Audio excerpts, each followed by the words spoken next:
ಅಬಕಾರಿ ಇಲಾಖೆಯಲ್ಲಿ ಒಂದಿಷ್ಟು ಅಕ್ರಮ ಭ್ರಷ್ಟಾಚಾರ ನಡೀತಿದೆ ಅನ್ನುವಂತಹ ಆರೋಪ ಹಿಂದಿನಿಂದಲೂ ಇತ್ತು. ಈಗ ಮತ್ತೊಂದು ಆರೋಪ ಕೇಳಿ ಬಂದಿರುವಂತಹದ್ದು ಪುನೀತ್ ಎಂಬುವರು ಒಂದು ಬಾರನ್ನ ತೆಗೆಯೋದಿಕ್ಕೆ ಲಂಚವನ್ನ ಕೇಳ್ತಿದ್ದಾರೆ ಅಧಿಕಾರಿಗಳು ಅನ್ನುವಂತಹ ಮಾತುಗಳನ್ನ ಮೂಲಕ ಆರೋಪವನ್ನ ಮಾಡಿದ್ದಾರೆ. ಈ ಬಗ್ಗೆ ಮಾತನಾಡೋದಕ್ಕೆ ನಮ್ಮ ಜೊತೆಗೆ ಅಬಕಾರಿ ಇಲಾಖೆ ಸಚಿವರಾದಂತಹ ಆರ್.ಬಿ. ತಿಮ್ಮಾಪುರ್ ಇದ್ದಾರೆ. ಸರ್, ಏನ್ ಸರ್ ಇದು ಆರೋಪ, ಏನ್ ಕ್ರಮ ವಹಿಸ್ತಿದ್ದೀರಾ ಅಂತ?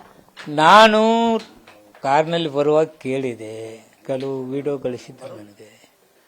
ಕೆಲವು ಅಧಿಕಾರಿಗಳು ಮಾತನಾಡ್ತಕ್ಕಂಥದ್ದು ವಿಡಿಯೋ ಆಡಿಯೋ ನಾನು ನೋಡಿದ್ದೇನೆ.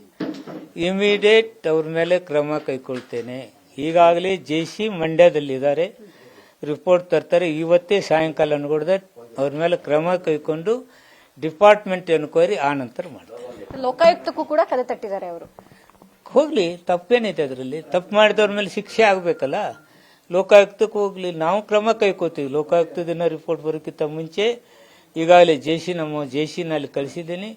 ರಿಪೋರ್ಟ್ ತರಿಸ್ಕೊಂಡು ಇವತ್ತೇ ಏನ್ ಕ್ರಮ ಕೈಬೇಕು ಕ್ರಮ ಕೈಕೊಳ್ತೇನೆ. ಯಾಕೆ ಪದೇ ಪದೇ ಈ ರೀತಿಯಾದಂತಹ ಪ್ರಕರಣಗಳು ನಿಮ್ದೇ ಇಲಾಖೆಯಲ್ಲಿ ಬರ್ತಿದೆ ಅಂತ? ಹಿಂದೆಯೂ ಕೂಡ ಮರ್ಚೆಂಟ್ಸ್ಗಳು ಒಂದಿಷ್ಟು ಜನ ಸಭೆ ಮಾಡಿದ್ರು, ಸಿಎಂ ಬಳಿ ಹೋಗಿ ಮನವಿಯನ್ನ ಇಟ್ರು. ಪದೇ ಪದೇ ಯಾಕೆ ಆಗ್ತಿದೆ? ಅಧಿಕಾರಿಗಳು ಸರಿ ಇಲ್ವಾಗಾದ್ರೆ ಅಂತ? ಕೆಲವು ಅಧಿಕಾರಿಗಳು ಅಂತದ್ರಲ್ಲಿ ಇದ್ದಾರೆ, ನಾ ಎಲ್ಲರೂ ಹೇಳಕ್ಕಾಗೋದಿಲ್ಲ. ಅಂತ ಅಧಿಕಾರಿಗಳ ಮೇಲೆ ಕ್ರಮ ಕೈಗೊಳ್ಬೇಕಾದ್ರೆ ಈ ಡಿಪಾರ್ಟ್ಮೆಂಟ್ ನಲ್ಲಿ ಬಹಳ ಬದಲಾವಣೆಗಳು ಬರಬೇಕು. ಇದು ಎಲ್ಲಾ ಮಂತ್ರಿಗಳ ಮೇಲೆ ಹಾಗೆ ಬಂದಿದೆ, ನಾನು ನೋಡಿದ್ದೀನಿ, ತೆಗೆದು ನೋಡಿದ್ದೀನಿ. ಆದ್ರಿಂದ ಇದಕ್ಕೆ ಇನ್ನು ಹೊಸ ಸರ್ಜರಿ ಆಗಬೇಕಾಗತ್ತೆ. ಆ ದಿಶತ್ತ ಕ್ರಮ ಕೈಗೊಳ್ತಾ ಇದ್ದೀನಿ. ಯಾವಾಗ ಈ ಅಧಿಕಾರಿಗಳ ಮೇಲೆ ಕ್ರಮ ಅನ್ನುವಂತಹದ್ದು? ಇಮಿಡಿಯೇಟ್ ಇವತ್ತೇ ರಿಪೋರ್ಟ್ ತರಿಸ್ಕೊತೀನಿ, ಇವತ್ತೇ ಕ್ರಮ ಕೈಗೊಳ್ತೀನಿ. Thank you. ಇದಿಷ್ಟು ಆರ್.ಬಿ. ತಿಮ್ಮಾಪುರ್ ಮಾತು. ಕ್ಯಾಮರಾಮನ್ ಧನರಾಜ್ ಜೊತೆ ದೀಪಾ ಕುಕ್ವಾಡ, ಪವರ್ ಟಿವಿ, ಬೆಂಗಳೂರು.